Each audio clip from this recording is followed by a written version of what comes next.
should we begin? Is my question. बस 1 minute और दे, 1 2 minute.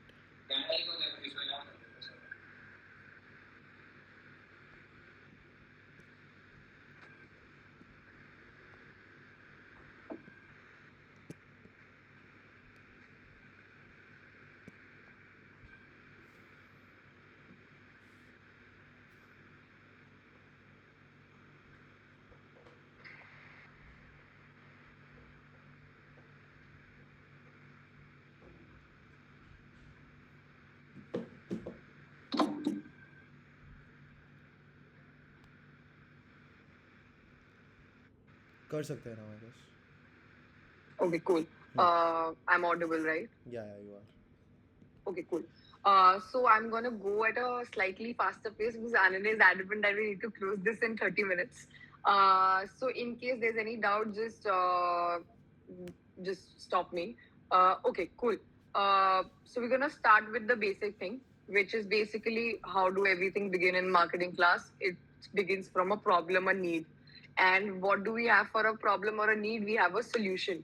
A solution can be a value proposition, it could be an offering, it could be a want, which is another name for marketing mix, which is the key focus area for our test tomorrow. Now, again, what is a marketing mix? Marketing mix is nothing but the 4 P's of marketing, which are product, place, price, and promotion. We're going to be largely focusing on product today because that's where our quiz is going to come from tomorrow. Cool. Now, what is a product? Again, a product is nothing but a bundle of features that provide a core benefit. A core benefit is basically the thing that solves your key problem.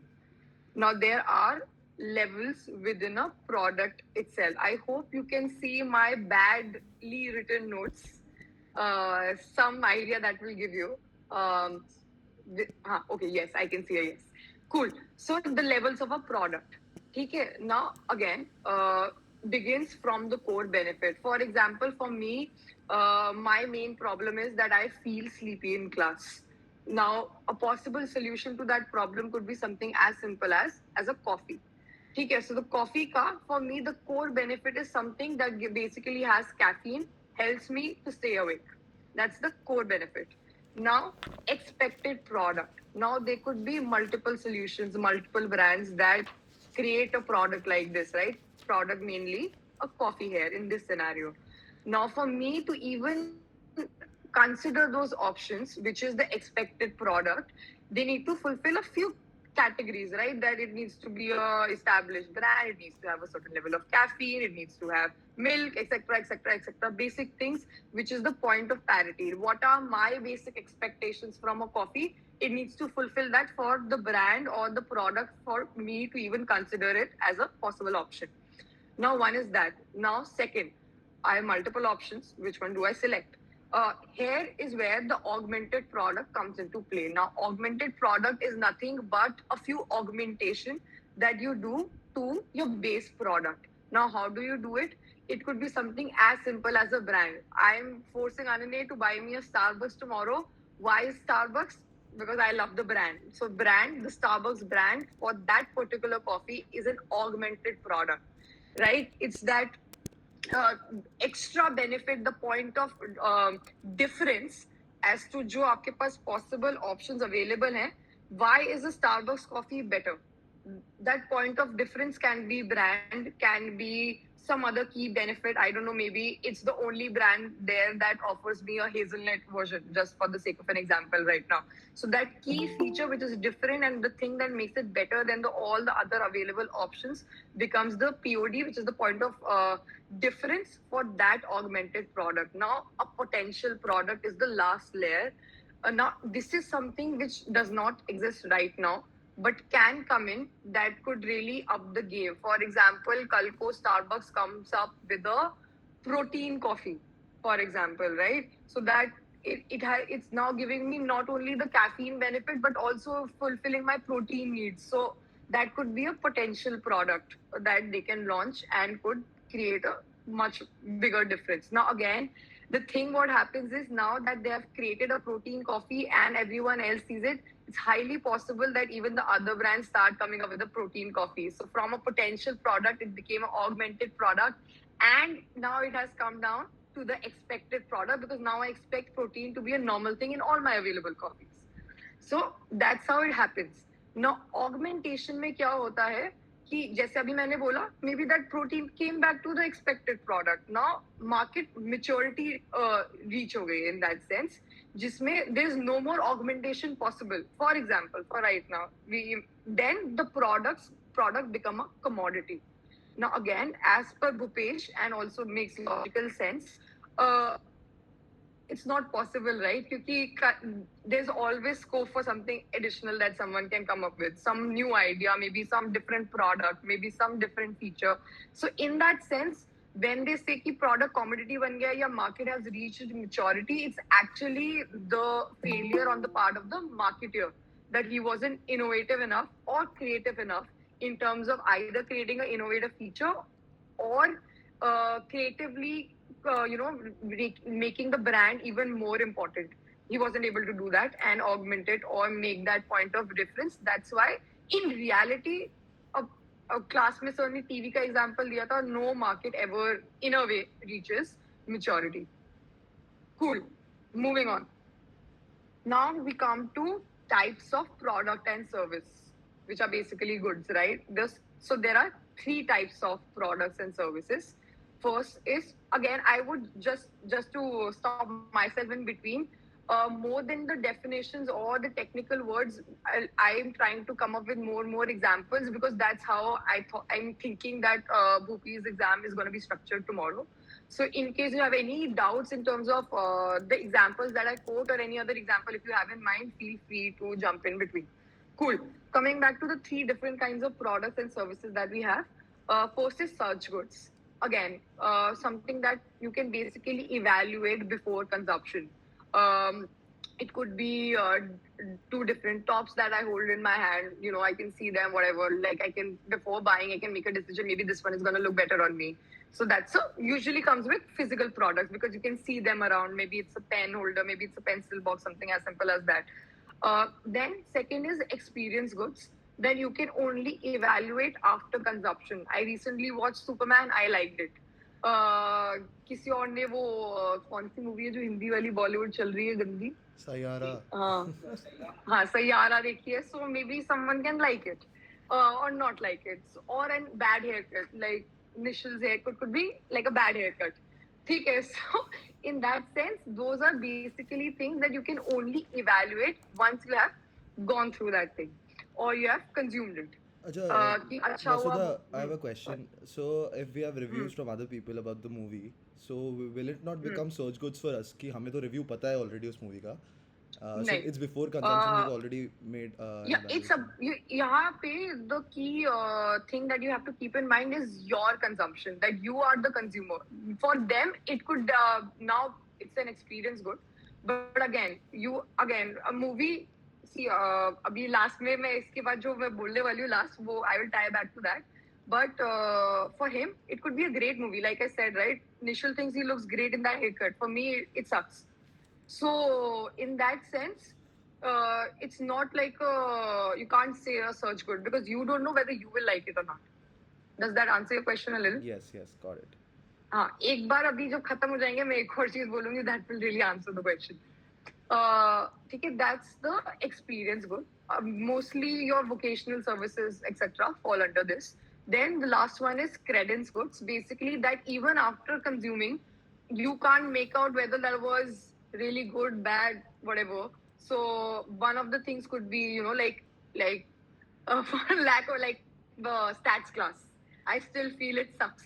Okay, maybe some people feel like it's nice. Like I don't know because I've not seen something better. I don't have a comparison point. Even if I do have a comparison point, even in that sense, I cannot say because how many there are multiple teachers, right? Maybe for me the best is still world's worst. So in that sense, it's something that you can't really gauge whether it was good or not, even after consumption. So how do you solve for it? In a way, you basically try to go with the most credible service provider. If again, like studies, why do people go to IIMs? Because it has that thappa ki, like agar IIM ka naam hai to yahan ki teacher अच्छी होगी. Why do even MU hire from IIM? Nandini ma'am is from IIM, so अच्छी ही होंगी. ठीक है, so that's one of the things that comes in the credence. Good, now Bhupesh again said one of the things. See, like all these things are very, very subjective. I can like it, maybe someone else cannot like it. So, in a way, all of this does not make sense in real life. It's easier for a marketer to segment it and differentiate. But if you really sit with it and look at through all, even the physical product, pen अच्छा है नहीं देख कैसे पता चलेगा? Top मुझे लग रहा है कि हाँ ये मुझ में बेटर लगेगा. What if when I actually wear it later, whatever, I find that, you know what, no, this wasn't the better one, that was the better one when I asked 30 other people. So in a way, you can't really make out for any of the goods, let alone credits. But again, marketers are lazy. They want to differentiate so that they can also sell it ahead, and it becomes a little easier for someone who has zero clarity and logical sense to understand. That's why this differentiation is still there. That's it. Any other questions? Apart from that, I think we can otherwise move ahead.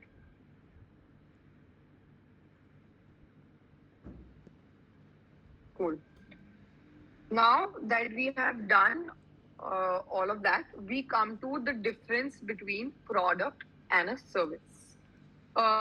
Firstly, I think we're going to start with services. So basically, there are certain set of things that services are more high on, and then there are certain set of things that products are high on. Let's start with services because that's the most important one. Services are high on four things, starting with the first one, which is intangibility.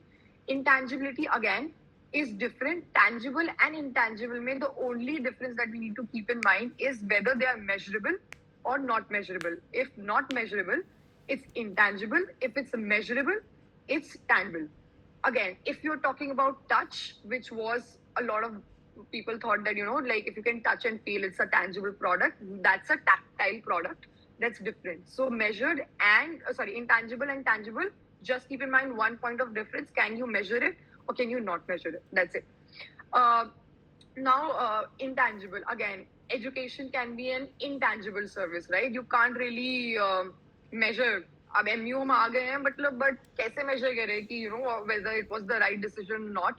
So यहाँ पे in services, since all of them are high on intangibility, the solution to that is to add more physical evidence, more tangible benefits, right? So physical evidence कैसे add कर सकते हैं in this example? Basically, they can come up with these reports of last year's numbers. How much was the number? Basically, those credentials, those numbers that really put in some physical evidence. If you have gone with this option, it has these certain set of results that we have achieved previously. So it gives you some level of confidence.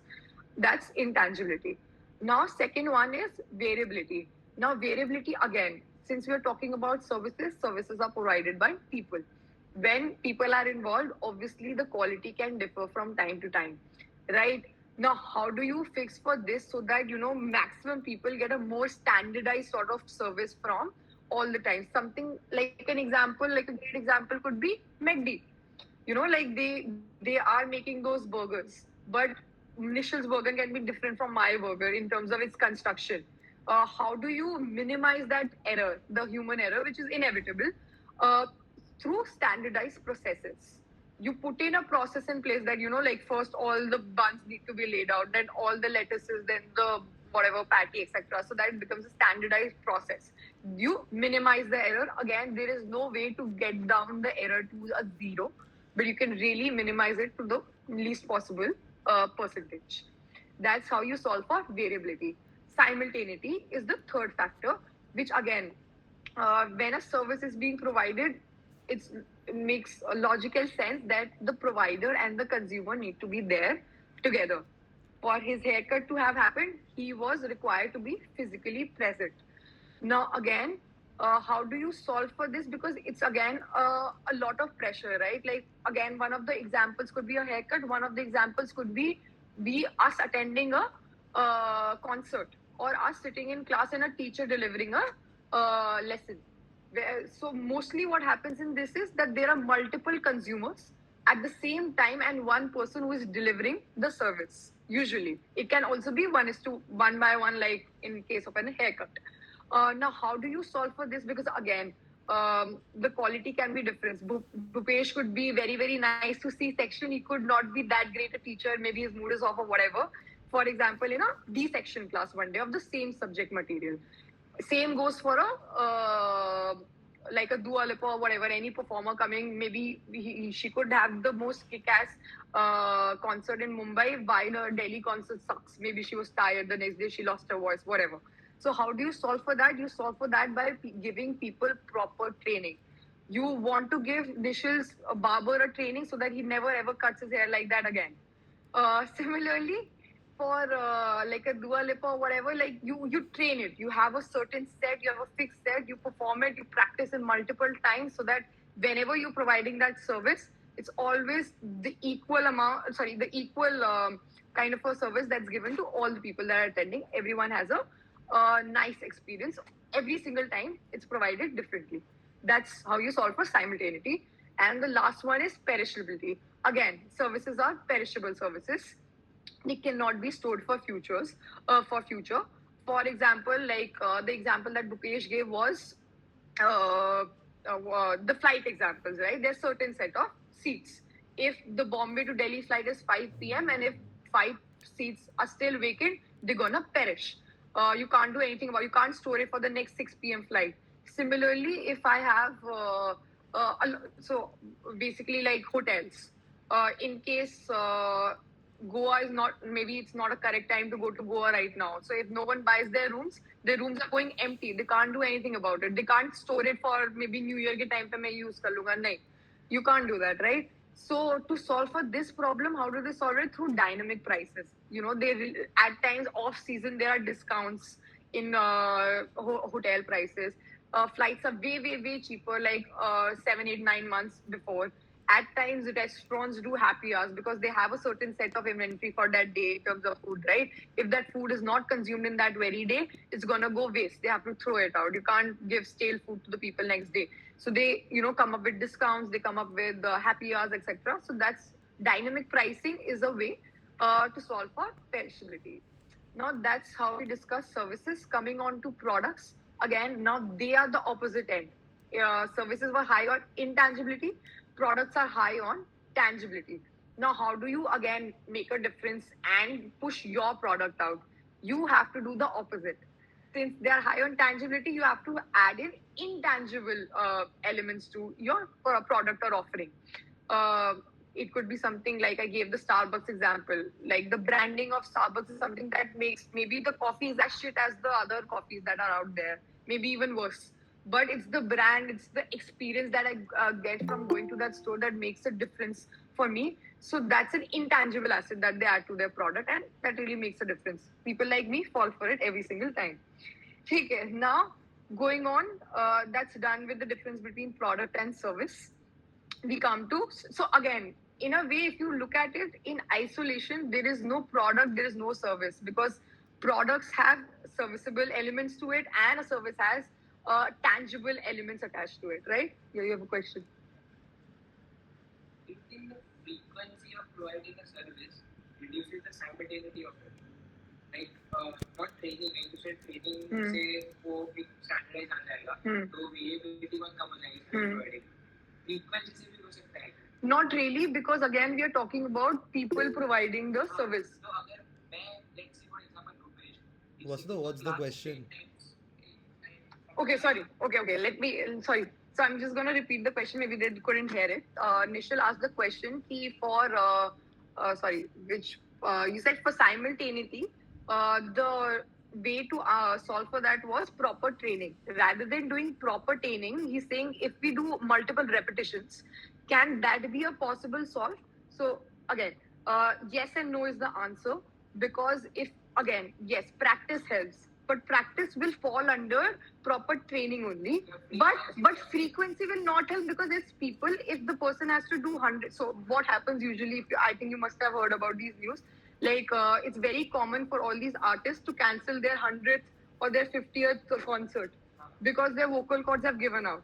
So, like it's again, services are provided by people. So if you do a lot of repetitions, it leads to exhaustion and does not help. So but the other repetition, which is like if Bhupesh has given the same course material and or if Dua Lipa has practiced a set for 50 times, obviously that would be better, but that comes under proper training only. But training the speaker. Yeah. Yeah. Frequency is a sub part of training. Yeah. Cool. Vasudha, just one more question. Can you just quickly explain dynamic pricing? एक बार एक और example देके what exactly? Yeah. Dynamic? So dynamic pricing is basically when you play with the P of pricing to help solve for the perishability. Perishability is nothing but the fact that some service is gonna go waste. So, for example, the easiest example I think is for example, I have a villa in Goa right now. Right now is an off season. Okay, no one is coming there. So if no one is coming there, I am getting zero rent there or whatever, like zero stay price for my room right now. So if I really dynamic price it, as in like if I reduce, since it's off season right now, if I reduce my price from a 10,000 to a 2,000 right now, maybe someone will fall for it and come for it. कि हाँ ठीक है इतना सस्ता मिल रहा है चले ही जाते हैं. Similarly, during New Year times, I know for a fact that everyone is dying to come to Goa. Rather than offering my standard price of 10,000, now I'm gonna make it to a 70,000. So in that sense, it basically maximizes your utilization for that very service. It works in both the ways. Got it. Understood. Yeah. So that's that. Coming on to the next topic, which is strategy. Now, what is strategy? Again, strategy is nothing but a process that answers the question of how do you maximize shareholders' value.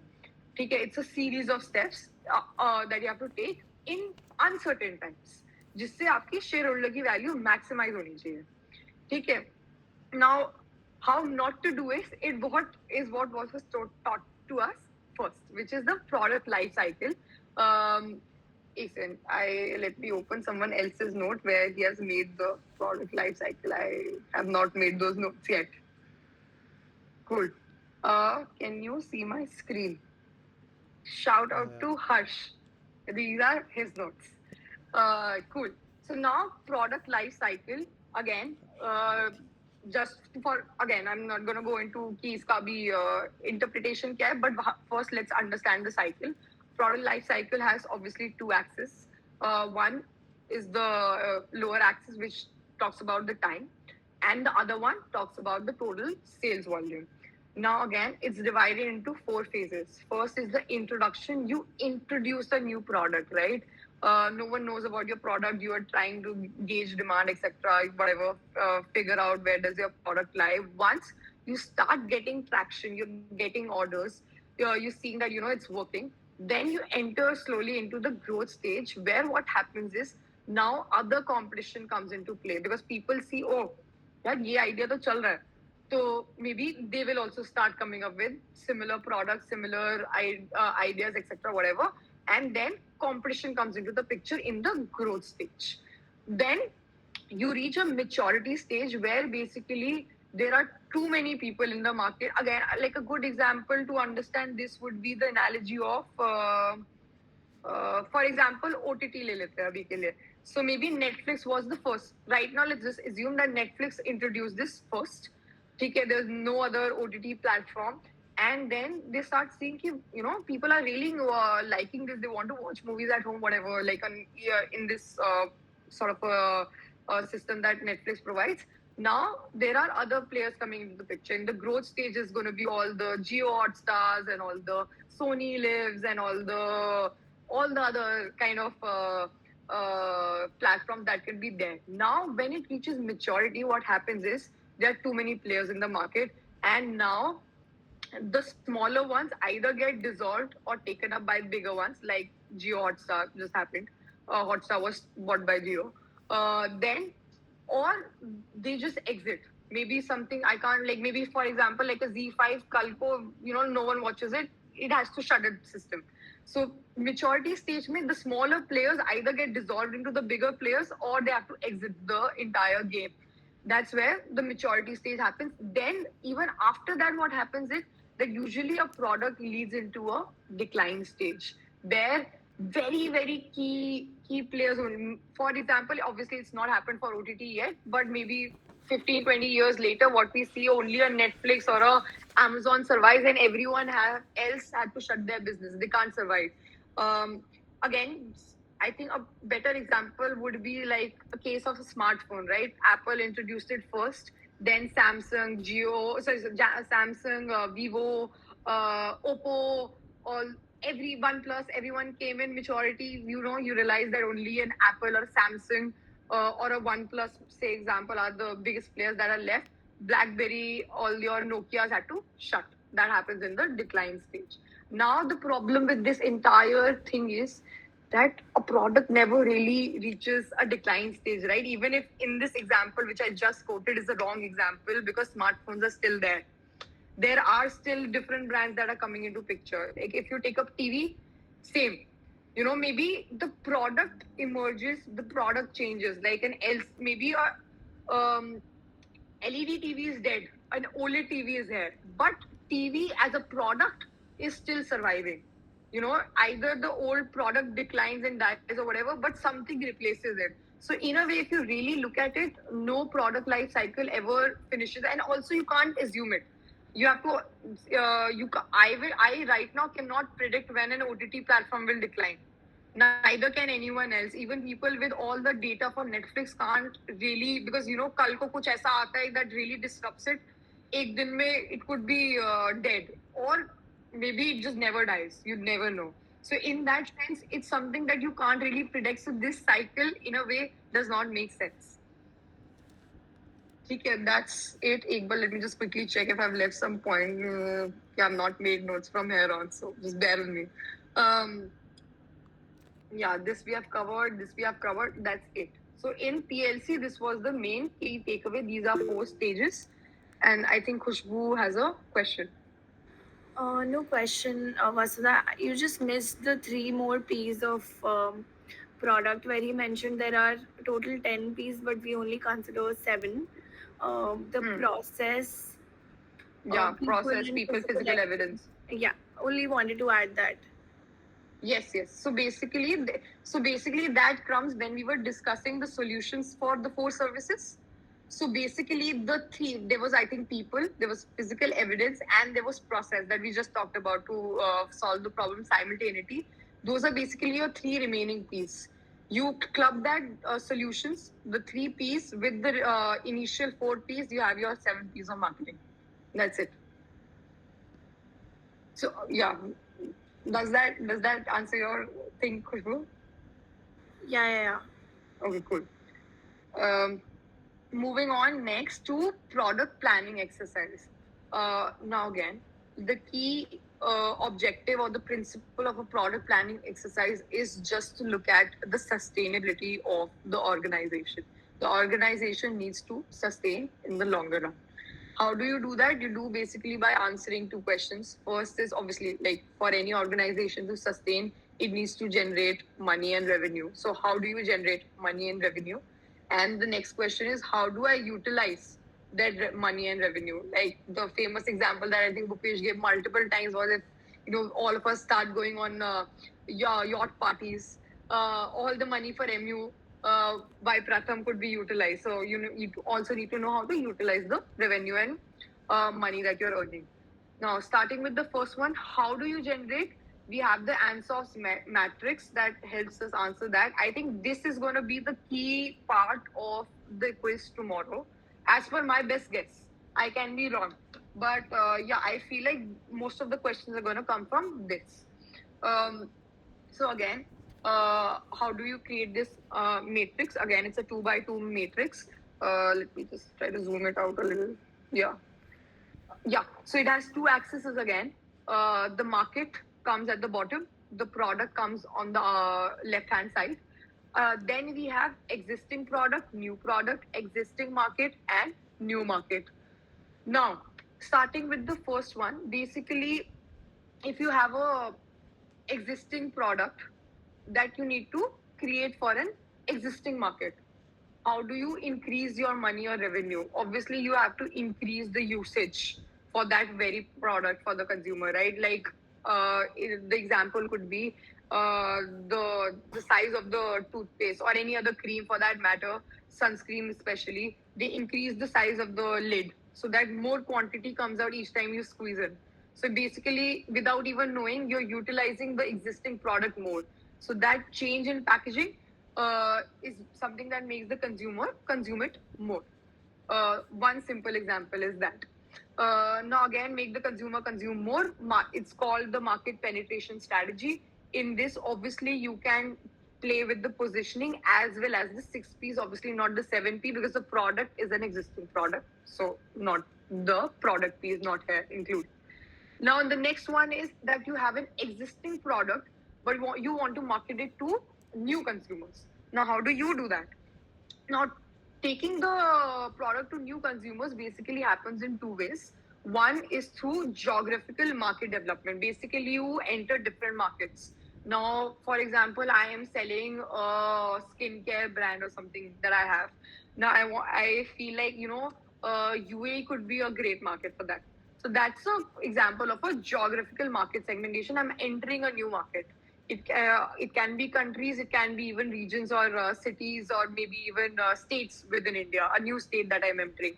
Maybe I'm an alcohol brand. I was dominant in Delhi. Now I want to also start supplying in Mumbai. So that's part of geographical market. The other way to segment in this case is through segment-based marketing. So gave the example of the Patanjali thing. For me and for Nishil, both of us could have different usages or different needs that we look for from a product, like say example like a sunscreen. He wants it for, he goes outside to play in the sun or whatever. He has a lot of sun exposure, so he needs protection. For me, it could be something that I do as a self-care routine part, right? So basically, both of our requirements from the very same product can be different. So segment-based marketing is something that, again, like maybe for example, if it's a sunscreen that's made in India, right? So if I want to appeal to the kind of consumers, or maybe there's a product fair happening or whatever, where only products made in India need to be pushed. Either maybe the government is only trying to push it. So that's where you do segment based, like a different kind of a segment that we can tap into that looks for a different kind of fulfillment from our product comes under when you have an existing product, but you create like a different, try to target a different segment for that very product that there is. Again, you have to tweak the kind of, basically communication that's going to reach each of the consumer basis what their particular segment based need is. That's it. Now we are coming on to the third one, which is when you have a new product for an existing market. Now, that could be something like, for example, like for like again skincare brand. Now I want to start a anti-aging cream. So again, I'm targeting the same people. The people who are using my sunscreen, I want them to use that also. So in that way, it's a new product, but I'm initially targeting my customer base only. So that could be a product development strategy where I have a new product, but for the existing customer base that I have. Again, very, very easier example would be like an alcohol brand. They are now a low-calorie version of the same alcohol. So it's for the same people, but like a Diet Pepsi, right? Diet Coke. So that's basically a new product for the existing consumer. If you think like you're consuming too much sugar, go for the Diet Pepsi option. Better. Again, you can play up now in these bottom ones. You can play with positioning plus the 7Ps because again the product is new. So product gets added, it becomes 7Ps. The last one is basically your diversification strategy where you have a new product or a entirely new kind of a consumer market. Now that can again be done in two ways: related and unrelated diversification. What is a related diversification? A related diversification could be कि soap बेच रही हूँ, अब मैं shampoo बेचना start कर देती हूँ, still somewhere in the similar line, but related. So it's not something like like भाई ये क्या हो गया. But unrelated could be like if मैं सोप बना रही हूँ और कल को I say कि I'm also gonna make headphones. So that's very, very unrelated. Like, does not make any, like, doesn't fall under the same umbrella. So that would be your unrelated diversification. Now, there is a slight catch in this bottom one, which is the product development strategy and the diversification strategy. What's the catch is that, chronology here really matters. Now, if I have to give you an example, let's take an example of Zomato and Zomato launching what is that जिससे हम खाना order करते हैं green bistro. So basically, targeting, like these cheaper food options for corporate people, like lunch meals, etc. So it initially or district. I think district would be a better example. Let's take district.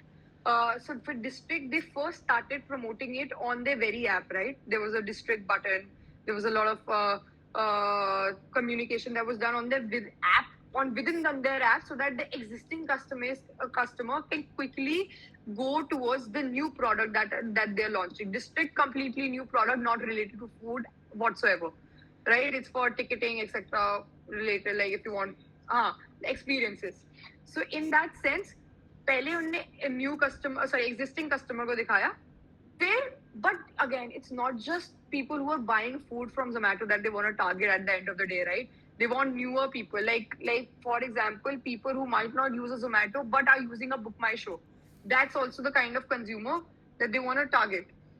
So in that case, new market is integral and important for a Zomato district. So ये वाले case में उनने पहले existing को target किया और existing को target करने के बाद they try to go towards newer. Again, so इसमें chronology दोनों हो सकते हैं. Or there could be some other, मान लो for example, Zomato had done it differently. They had not put in those go-to or like direct transfers or put in those ads on their Zomato app, and they had completely kept it different from the get-go. Maybe their campaigns, whatever that they're communicating in newspapers, etc., is there, but nothing on their existing app. Then in that case, it would have been that they only did the diversification strategy because they launched a new product for a new segment. Did not target their existing ones with it before. So that in that sense, chronology is very, very important to check कि क्या हमने पहले सीधा ही नए पे गए हम या फिर पहले हमने existing को target किया और फिर हम नए में गए. That's a thing to keep in mind for this one. यहाँ पे I would really ask if anyone has any doubts, because I think a lot of questions are going to come from this. If this is the case, what do you think is the strategy that they need to adopt, or what is the strategy that they are using? ऐसे करके examples में काफी questions कल आ सकते हैं. So if anyone has any questions before we move on.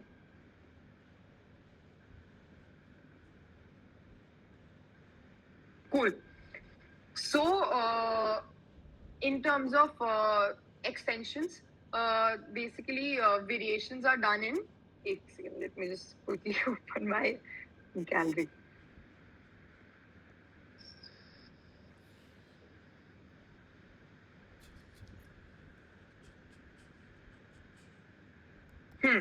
So so now there are extensions, right? Form extensions of brands that they do. Now extensions are done in three ways. One is a variant, one is a line extension, and one is a brand extension. Again, a very, very important topic. A lot of questions can come from this. Variant. What is a variant? For example, I have a coffee brand. I'm doing normal coffee right now. Kal ko if I come with a hazelnut flavored coffee or a caramel flavored coffee or a chocolate flavored coffee, same goes for like a soap brand. It can come with a lavender smell. It can come with a basil smell, whatever, some smell. So those would be your variant, where like you can see in the example, Dove launches a lavender soap. So basically the same product, but a different variation of that product. That's your variant. The second is a line extension. Line extension is what? कि मैं already साबुन बेच रही हूँ, ठीक है, my upper umbrella is skincare, for example. अब मैं body wash भी बेचना start कर रही हूँ. So that is a line extension. It's not your existing soap product. I am creating a different line of products, but they still fall under the same umbrella where I operated in before, which is, for example, in this case, skincare. The other would be a brand extension, which is now again like some launching, which does not fall under the same umbrella of skincare. It could be something completely different, like me launching again, like I said, headphones, or me on launching spectacles. That's something that does not fall under skincare, so would be extremely different. I would like to bring up the same example because I think that was a very interesting and a slightly confusing example that Bhupesh brought in class, which is, for example, it's like a Manforce brand, and it's coming up with a new underwear. Now, what would that be? Again, the answer is not that simple because for us to really differentiate whether that's a line extension, again, definitely it's not a variant because they don't have underwears before. Let's assume that. So it's not a variant. But whether it's a line extension or a brand extension depends on what is the key feature of that underwear. If, for example, it's an underwear for sexual pleasure somehow, okay, so then that, sorry, so ऐसा कुछ होता है क्या? Okay, initial whatever, उस side बैठो आप थोड़ा दूर. So line extension could be that in that case. But if it's a normal underwear like a jockey or like for quality's sake or whatever, and it has no relation to sexual wellness or any of that umbrella thought, then in that case it would be a brand extension. So we need to really understand you can't just look at the product and not know what's the feature of the product to really answer that question. So just keep that in mind while you're analyzing whether it's a line extension or a brand extension. Okay? Cool.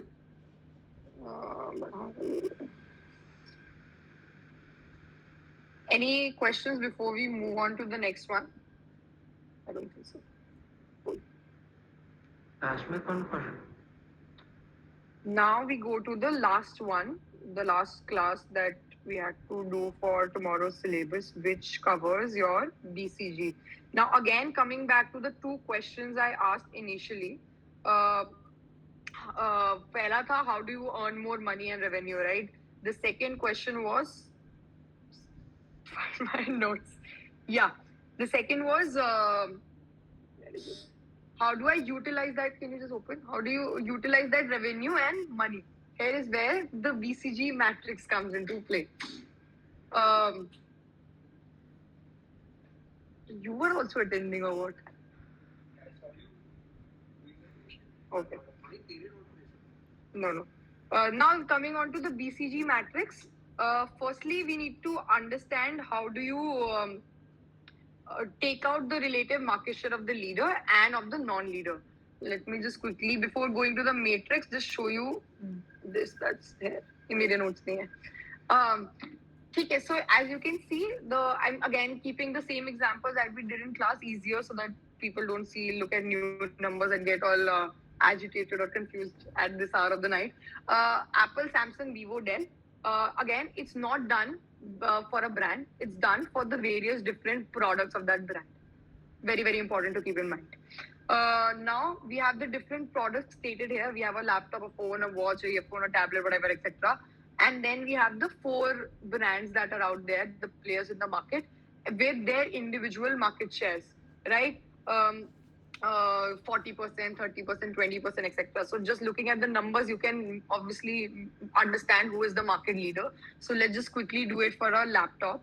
There's a formula, here is it, for a market leader and a non-market leader. Let's see, laptop में Apple is the market leader. Great. So market leader का formula क्या होता है? The market share of the market leader upon the second leader in the market. That would be Samsung in this case, which is 30%. So 40 by 30, right? Similarly, in a case where we are not a market leader, would be, say, example, like a earphone. We only have 10% share. So in that case, what our answer would be 10% upon the market leader share, which is a 50% in this case. That's how you calculate. Now coming to the matrix itself, again a 2 by 2 matrix. We have the relative market share at the bottom and we have the relative market growth at the left side. Now in slightly different, again, we have one in the middle, important thing to keep in mind. and if it's greater than 1 or it's lower than 1 is how we differentiate. We just discussed how do we calculate that relative market share. Now the answer would either be more than 1 or it would be lesser than 1, and in that case we would know where to place it, where on the left hand side or the right hand side. Okay, that's about the lower half of it. The other is the relative market growth. Now here we take 7%. That's the industry standard. No reasoning other than that. So if it's higher than 7, it's going to come at the upper end, and if it's lower than 7, it's going to come at the bottom. Okay. Now what are we going to do? Again, very, very important thing that we discussed is that, there are too many numbers and there are too many things in a business. But the one thing which is the most difficult and the one thing that does not get manipulated enough, that does not get manipulated, is cash. Cash aaya ya gaya. There can't be a third answer to that. So in that sense, cash is something which is very, very important. Now, यहाँ पे अब हमें करनी है plotting. This is the graph. अभी sorry already plotted है, so bear with me. Let's do for laptop that we just discussed, right? So laptop, obviously market share was greater than 1, so that means it's going to come at the left side of the graph. Then relative market growth कितना है उसका, those obviously would be numbers that are provided to us. So अगर मान लो कि कम है 7 से, so it will come in the lower half, where you can see it right now over. If I just highlight it a little here, you can see laptop in the lower half. That's how you do the plotting. Similarly, now you have to do the plotting for all the products. I done it for like एक और कर लेती earphones. Again, it wasn't the market leader, so obviously when we took out the relative market share, it was lower than 1. So it came under the right hand side, and even the growth in this case for this particular product is less, relative market growth. So it comes under the bottom of it. So it comes in the right hand side bottom earphones. Now you can easily do it for all the other products. You do it for the phone, you do it for the watch, you do it for the tablet. Now once you have done that, what basically is the process and how does it make sense is it works. It starts from here. So basically we have given names, right? This one is called the question mark. Top right. Top left is called the star. Bottom left is called the cash cow, and the bottom right is called the dog. Now let's start with your question mark. Okay. Sorry, no. Let's start with the cash cows. The cash cows are the ones which basically bring in the maximum amount of money. अब क्योंकि let's just take one step back also. हमने discuss किया high growth and low growth. So obviously if it's a high growth market,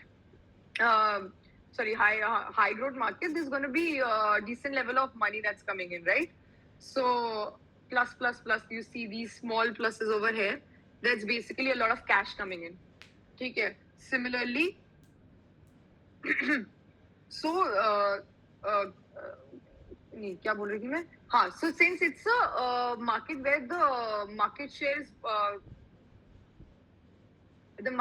is lower than 1, so in that case हमारे खर्चे भी उतने ज़्यादा होंगे. In this case. ठीक है. So let me just improve the brightness. Cash cows make. Let's start with cash cows only.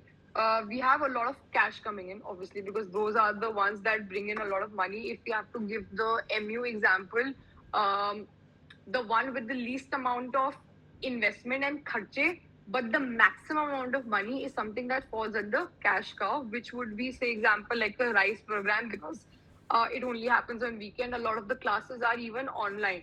That means a lot of their offline assets, a lot of their kharche are getting saved. So you see only one minus here. Why is that? Because they are saving on a lot of expenditure, but the amount of money is the same that's coming. So in that case, they're getting overload of cash because there's less expenditure. So they fall under your cash cows. which give you a lot of cash, which ideally in an ideal scenario you should put into your question mark. Question mark is here. Now, what is a question mark? A question mark is something that's bringing in decent amount of money. It's in like uska growth area chal raha hai. There is growth potential here. आने वाले time में maybe it can potentially become your star and lead to like a lot of like maybe a lot of cash and a lot of key market player. You can be the most dominant one. Usually a lot of starters fall under this because this is where you start from. Okay, so you initially come into the picture. Yes, you are in a growth sort of industry where there is upward trajectory that's going, but limited amount of cash is coming and खर्चे बहुत ज़्यादा हो रहे हैं क्योंकि it's an initial stage. You have to put in a lot of money. You regularly need to keep augmenting your product. You need to come up with better features. Really create that POD, which is the point of difference. I'm just trying to bring back a few terms so that it correlates in your head. So that's what happening in your question mark. Now, if you do it rightly and if you keep doing it and you're at it, there is a high possibility of converting your question mark into your star. Like a Maruti, when it initially entered the car space in India, was a question mark, which is like for every brand it's true, right? Because initially when they started, obviously no one starts with being the most dominant one. They were a niche player. Then once they captured that audience, created that brand value for themselves, it became a star. Now a Maruti car in the car space could be called as a star. It has the most market share, and obviously since the volumes are so high for star products in usual scenarios, there's a lot of money that's coming in, but there's also a lot of kharcha that's going out. Because you need to keep maintaining that brand. You are the most dominant player. You need to also volume aspects. So you need to put in that money to really bump out that kind of volume levels as well. Now again, if you keep doing that well, maybe it reaches a stage where all the other players in the market, they leave.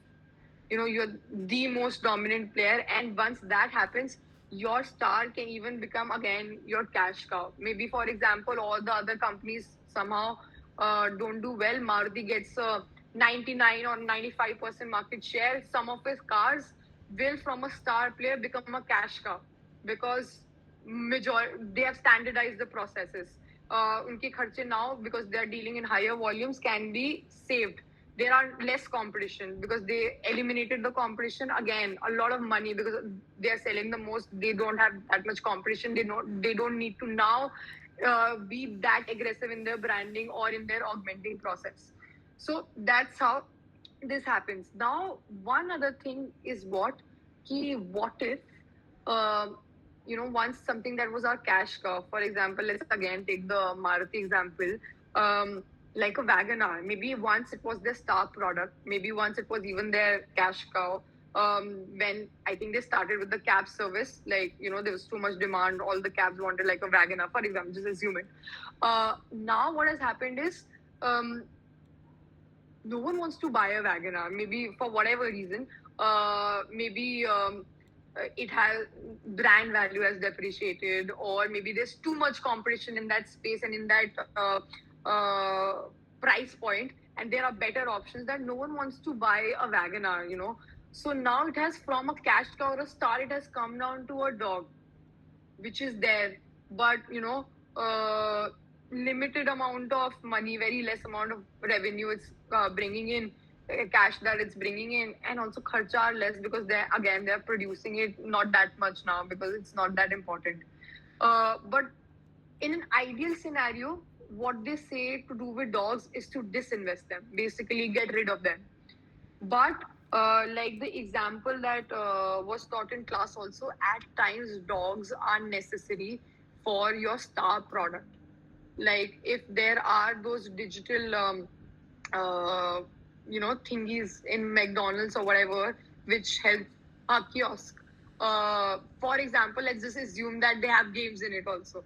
So you can pass your time in that, right? Now, if I get rid of them, maybe people don't come only to McDonald's now because the waiting time in the normal line is so long that people just get exhausted. They're like, bro, meko nahi karna, wait, fuck it. So in a way, if you remove that dog, if that's not there, it was faster. People were entertained even if they had to wait. Now that's not possible. So people will start going to the star as well. So a dog in certain cases could be essential. So you need to know, what is that thing that the dog brings to the table. Is it something that's, while maybe it's not bringing that much money, maybe it's very, very critical to your star or your cash cow. So that's one thing. In terms of question marks, again, just another thing that Bhupesh touched upon in class was that a lot of investors will try to look at question marks. Because question marks, as you can see, the problem is that the money that's coming in is less, but your kharcha is a lot. But it's in a growth stage. That means the future potential is good for that product or that offering. So how will you sustain your business? Because obviously you have everyone has limited amount of money. So that's where investment, fundraising, etc. comes into the picture, and that's precisely why a lot of these fundraising happens with question marks, because they are the ones that have better future potentials, because they are in a high growth sort of a market, and also because they have limited money right now. They are looking for money so that they can reach that growth stage. If you have to ask the same question for why does a cash cow doesn't need an investment, because they already have too much cash. Agar unke bank mein already they have less kharchas, more cash coming in, that means they already have a net positive and a surplus. So why would they want more investment? मेरे पास खुद के 2 million पड़े हैं, मैं जाके क्यों मांगूं, right? So that's one of the reasons why investors will usually look for and invest in more question marks. ठीक है, if you don't have cash, any question from this? I think we have covered. Yeah, the example was if in MU's case, their star is their TBM program. Their cash cow is their PGP rise. We just discussed how kharcha is less, but it's the same fee, for example. So in that case, it could be your cash cow. Star product, cash cow, tour dog. Yeah, that's it. We have covered all the points. Any questions, doubts? No. Cool. Cool. With that, I think we have covered the difficult part. Now the easier part is left, which is the little bit of the distribution part that Sir touched upon in the last class. Again, just to give a very, very super quick summary, everything starts with a need gap analysis. Basically, you come up with an idea. You see if it's feasible, if it's profitable, if it's understandable, and do you have the capability to even execute the idea or not. Then you do a market scanning, see if it makes logical sense for you to go there. Then obviously segmentation, targeting, positioning, it's done. And then marketing mix analysis. Within that, the product and the service is there. In product services, we discussed the 3 P's, which were the people, processes, and physical evidence. So not again explaining that. Then we finally come to brand, where we come to distribution. Now, what is distribution? Distribution is again a process.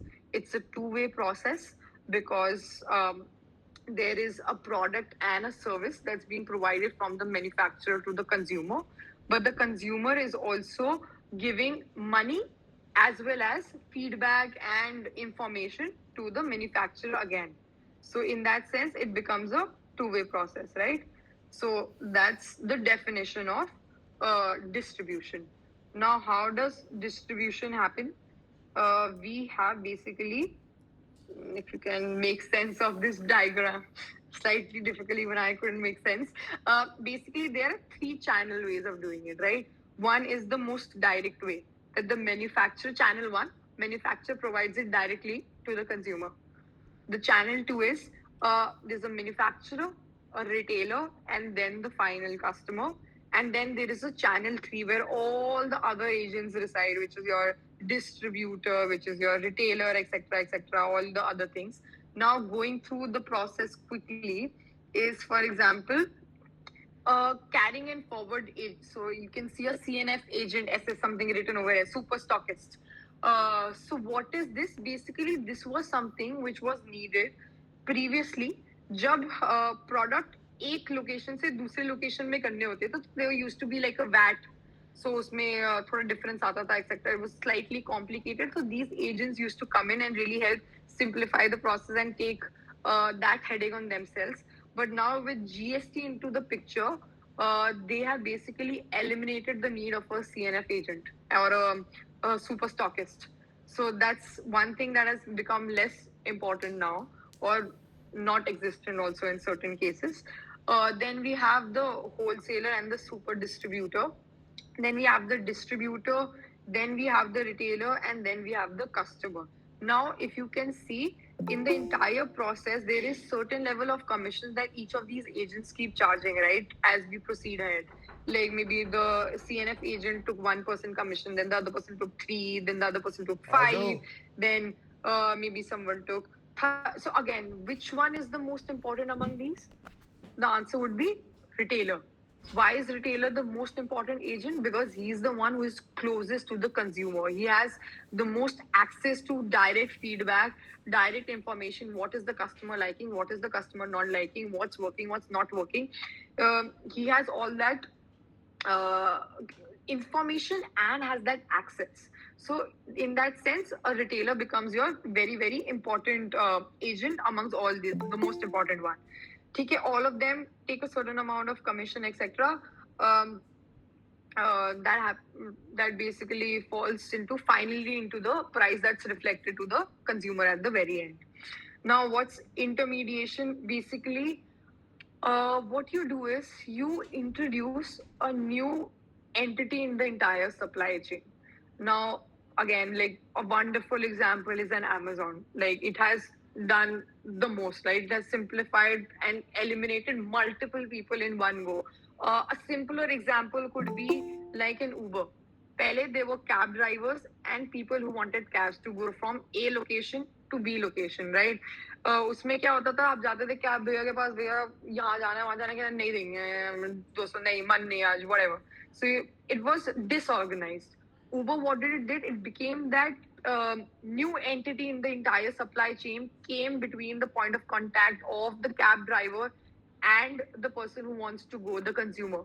So A to B, मुझे यहाँ से यहाँ जाना है, is a consumer over here, and there is a cab driver somewhere nearby who also wants to go from the same A to B. So it became that natural bridge between both of them. So that's how they did the intermediation part. Now, what is disintermediation? Disintermediation is what Amazon did. That rather than coming in between, they eliminated people from the supply chain. So they removed multiple people, like we just discussed. They removed this CFN agent. You don't need a wholesaler. You don't need a distributor. The manufacturer can directly list this product on Amazon, and the consumer can directly buy it from Amazon itself. Now,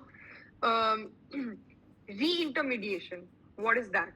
Now that's basically changing the intermediary entity from the supply chain. So one of those examples could be a Blinkit, right? Now, these were the three things. Apart from that, a key important thing would be like a direct to consumer also, right? Like the channel one, where you can directly sell a lot. So again, when you do directly to consumer, a key thing to keep in mind is that now branding is going to play a much larger role.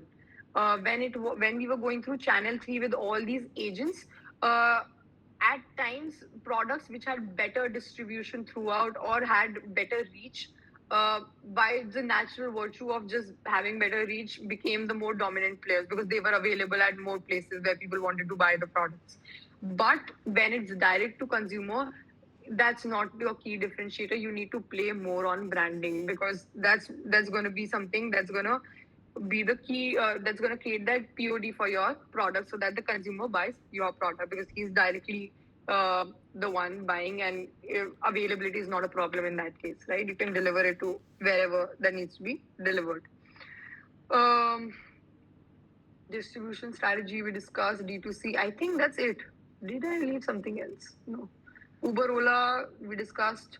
Even, so again, one of the things that Bhupesh was really adamant about was that, most of the unicorns and most of uh, the business that are really making an impact and are becoming into unicorns are the ones which are not coming up with physical products, right? Because in physical products, your growth potential, your disruption levels are to a certain extent. Again, it's not 100% true thing. There could be brands with products that have become unicorns, but if you look at the majority and the higher percentages, the majority lies with these kind of what do you call it? Distribution disturbances, that disruptions that really create those brands that scale like how growth potentials here are big, much wilder in that sense. So that's again something to just keep in your mind. Which channel gives the best value? Yeah, not distribution, spiritual tech. Again, he said something that's gonna pick up soon. Controversial, but yeah, that's it. Any question? I think that's it. By that, we have reached the end of this endless monologue. Arey bhai बैठ जाओ. Good work. Very good work. I'm like so glad. Thanks a lot. Any You deserve 2 questions? coffees now. आधे घंटे के 2 session कर लिए ना तूने. Did we go on for an hour? Sorry, Anane. He was very adamant that we need to do it in 20-30 minutes. Sorry. Thank you so much, Vasudha. That's it. I would just suggest to, rather than focusing on definitions, just keep in mind applications, because that's how the last paper was. I think there's going to be a lot of examples where we need to identify what kind of strategy they adopted or they should adopt, or is that a line extension or a variant or whatever. So just keep examples in mind and have clarity. That should be more than enough. We don't need to get into the definitions part that much. That's it.